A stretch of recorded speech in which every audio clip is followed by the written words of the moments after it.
ప్రియమైన వాళ్ళారా, యేసుక్రీస్తు నామములో అందరికి వందనాలు. మరి ఈ దినం కూడా మన యొక్క బైబిల్ వాక్య ధ్యానం కొరకై కీర్తనల గ్రంథము 18వ అధ్యాయము 25వ వచనం చదువుతానండి. కీర్తనల గ్రంథము 18వ అధ్యాయం 25వ వచనం. దయగల వారి ఎడల నీవు దయ చూపించదు, యథార్థవంతుల ఎడల యథార్థముగా నందు. దయగల వారి ఎడల దయ చూపించదు. కాబట్టి ఇక్కడ కీర్తనకర్త తన యొక్క మరి కీర్తనలో చెప్పే ఉద్దేశం ఏంటంటే, దయ చూపించు వారి పక్షముగా నీవు దయ చూపించవని కూడా. ఇది మరి ఎట్లాగంటే అనేక సందర్భాల్లో మరి దావీదు సౌలు తన్ను మరి చంపేదానికి వచ్చినప్పటికి కూడాను మరి చూసినట్లయితే దావీదైతే దయ చూపించున్నాడు. అందుకొరకే దేవుడు ఆఖరిగా దావీదు మీద సంపూర్ణమైన కృప చూపించాడు. కాబట్టి కీర్తన కూడా అటువంటి సందర్భాలను రాస్తుంటున్నాడు. మనం గమనించినట్లయితే 37వ కీర్తనలో కూడా ఏమంటాడంటే, 37వ కీర్తనలో ఒక మాట చెప్తుంటున్నాడు. 37వ కీర్తన 25వ వచనములు, నేను చిన్నవాడనై ఉంటిని, ఇప్పుడు ముసలివాడనై ఉన్నాను, ఆయనను నీతిమంతులు విడవగొట్టు గాని వారి సంతానం విషమితుడుగా నేను చూచి ఉండలేదు. కాబట్టి దావీదు ఏమంటాడంటే తన సాక్ష్యం, నేను చిన్నవారిగా ఉన్నాను, నా అనుభవంలో చెప్తుంటున్నాను ఏంటంటే, మరి నీతిమంతులు విడవగొట్టు కానీ వారి సంతానం కూడా బిచ్చమెత్తేది నేను చూడలేదంటాడు. ఎందుకంటే నీతిమంతులు లేక యథార్థవంతుల సంతానానికి కూడా దేవుడు సహాయం చేసేవాడు ఉంటున్నాడు అనే కార్యాన్ని మనం జ్ఞాపం చేసుకోవాల్సి అనుకుంటున్నాం. కాబట్టి నీ యొక్క నీతివంతత్వము, నీ యొక్క యథార్థత అనేటువంటిది నీ మట్టుకు ఆశీర్వాదమే కాకుండా నీ పిల్లలకు కూడా ఆశీర్వాదం ఉంటుంది అనేటువంటిది దేవుని వాక్యంలో మనకు బయలుపరచబడే కార్యం అనమాట. కాబట్టి దేవుడు తన ప్రజల పట్లగా మరి యథార్థవంతుల పట్ల న్యాయంగా ప్రవర్తించే వారి పట్ల ఏం చూపిస్తాడైనా కృప చూపించేవాడుగా ఉంటున్నాడు. కొన్ని సందర్భాలు మనం చూసుకుందాం దీంట్లో. మరి ఆదికాండం 39వ అధ్యాయంలో మనం గమనించినట్లయితే ఇక్కడ యోసేపు మరి నిర్నిమిత్తముగా జైలుకు పంపబడి ఉంటున్నాడు. అందుకొరకే చూసినట్లయితే చెరసాల్లో వేయబడి ఉంటున్నాడు. తాను చేయనటువంటి యొక్క తప్పిదం కొరకై చెరసాల్లో వేయను. అయితే చూడండి 39వ అధ్యాయం 21వ వచనంలో, అయితే యెహోవా యోసేపునకు తోడై ఉండి అతని ఎందుకు కనికరపడి అతని మీదను అతని చెరసాల యొక్క అధిపతి మీద కటాక్షం కలుగజేసెను. చూసారా? కాబట్టి దేవుడు తన బిడ్డల పట్ల కటాక్షము కలుగజేసేదంటే కొంతమందిని ఉపయోగించుకుంటాడు. చెరసాల అధిపతిని ఉపయోగించుకున్నాడు. ఎందుకంటే యోసేపు యథార్థవంతుడు కాబట్టి యథార్థవంతులను ఆయన విడిచిపెట్టేవాడు కాదు. ఏ విధంగానైనా వారికి సహాయం చేసేవాడు. ఆ విధంగా జైల్లో మరి చూసినట్లయితే ఖైదీలందరి మీద కూడా మరి అధికారం ఇచ్చినాడు ఇక్కడ. ఎందుకంటే యెహోవా అతనికి తోడయ్యుండును. కాబట్టి దేవుడు మనకు తోడై ఉన్నట్లయితే ఏ సందర్భంలో ఉన్నప్పటికీ కూడాను ఆయన మనకు సహాయం చేసేవాడు ఉంటున్నాడు. ఇంకొక సందర్భం చూసినట్లయితే యెహోషువ గ్రంథంలో ఇక్కడ ఇశ్రాయేలీయులు మరి యెరికో చుట్టూ పోయి యెరికోను ఆక్రమించుకోవాలనేటువంటి విధంగా కొంతమందిని మరి చూస్తుంటున్నాము. చూడండి, యెరికో విషయంలో ఇక్కడ చూసినట్లయితే మరి కొంతమంది స్పైస్ పంపిస్తుంటున్నాడు అనమాట. 6వ అధ్యాయము 25వ వచనంలో మరి కొంతమంది వేగులు చూసేవారిని పంపిస్తున్నాడు. ముందుగా వాళ్ళు వెళ్ళినప్పుడు అక్కడ ఉన్నటువంటి రాజుకు తెలిసిపోతుంది యెరికో రాజు. కాబట్టి వాళ్ళని వెంటాడాలని చూసినాడు. అయితే రాహాబు అనేటువంటి ఒక ఆమె వారిని దాచిపెట్టించింది. ఎందుకంటే ఆమె ఇశ్రాయేలు యొక్క దేవుని యొక్క కార్యం విన్నవాదిగా ఉన్నది, ఆ విన్నదిగా ఉంటున్నది.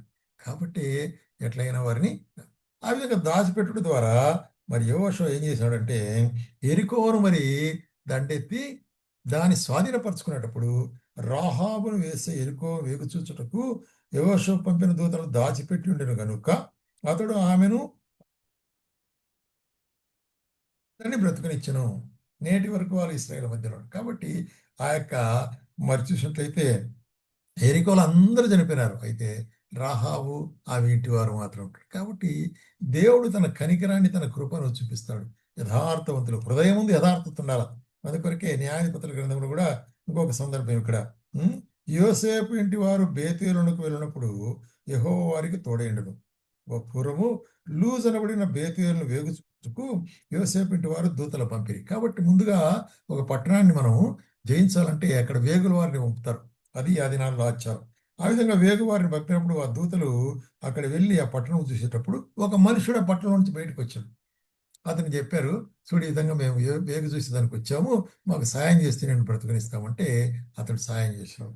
అట్లే విధంగా చెప్పినట్లు వారు అతన్ని బ్రతుకునిచ్చడం ద్వారా మరి అతడు ఏం చేశాడంటే ఆ మనుషుడు ఇతీయుల దేశానికి వెళ్ళి ఒక పట్టణం కట్టించి దానికి లూజు అని పేరు పెట్టాడు. కాబట్టి ఆ మనుషుని మరి కుటుంబాన్ని కూడా అక్కడ కాబట్టి దేవుని యొక్క ఉద్దేశము దేవుని చిత్తము అనేటువంటిది మరి ఏ విధంగా అనేటువంటి కార్యం బయలుదేరుతున్నదని చూస్తున్నాం. అందుకొరకే దావీదు కూడా ఏమంటాడంటే మొదటి సమూయేలు గ్రంథంలో మనం చూస్తున్నాం 24వ అధ్యాయంలో మరి సౌలు దావీదును వెంటాడుతుంటున్నాడు దావీదును చంపాలని. ఎందుకు? దావీదు మీద ఈర్ష్య కలిగింది. ఎందుకంటే తన్ను విడిచి దేవుడు మరి దావీదును అభిషేకించినాడు రాజుగా. కాబట్టి మరి ఈర్ష్యతో వెంటబడుతున్నాడు.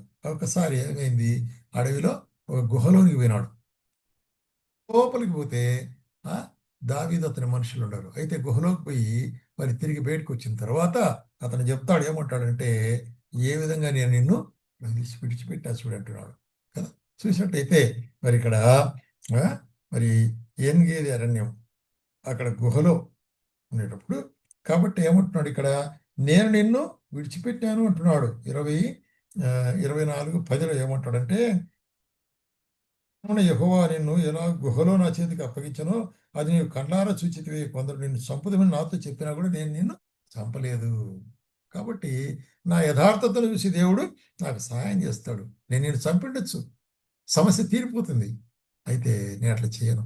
దేవుడు అభిషేకించిన వారిని నేను చంపను అనేటువంటి యథార్థత తన హృదయంలో ఉంది. కాబట్టి దేవుడు మరి దావీదుకి సాయం చేసి దాని తర్వాత ఎట్లాగైనా దావీదుని తప్పించి రాజుగా చేసినాడు. ఇది దేవుని యొక్క ఉద్దేశం.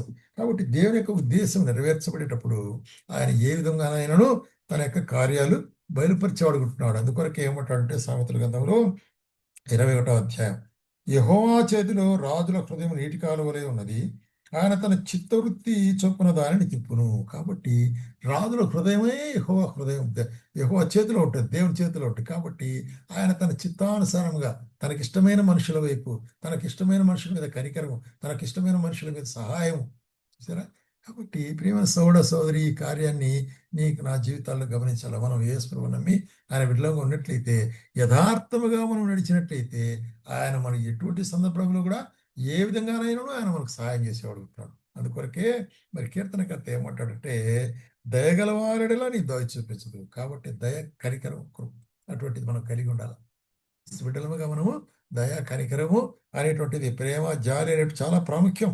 అటువంటి వారి ఎట్లా ఆయన మరి యథార్థవంతుడుగాను దయ చూపించేవాడుకుంటున్నాడు. కాబట్టి దయాగుణము ఇతరులు ప్రేమించేది. అందుకొరకే నిన్ను వలె నీ పొరుగువాన్ని ప్రేమించు అంటున్నది బైబిల్. కాబట్టి ప్రేమించే విషయంలో అటువంటి దయాగుణం కలిగినట్లయితే మన అక్కరైన సందర్భాల్లో దేవుడు మనకు సహాయం చేసేవాడుకుంటున్నాడు. కాబట్టి ఇది రహస్యం అన్నమాట. కాబట్టి ఈ కార్యాన్ని మనం ఎరగవలసి అనుకుంటున్నాం. ఎందుకంటే ఆయన దయ గలవారిపైన దయ చూపించేవాడుగా ఉంటున్నాడు.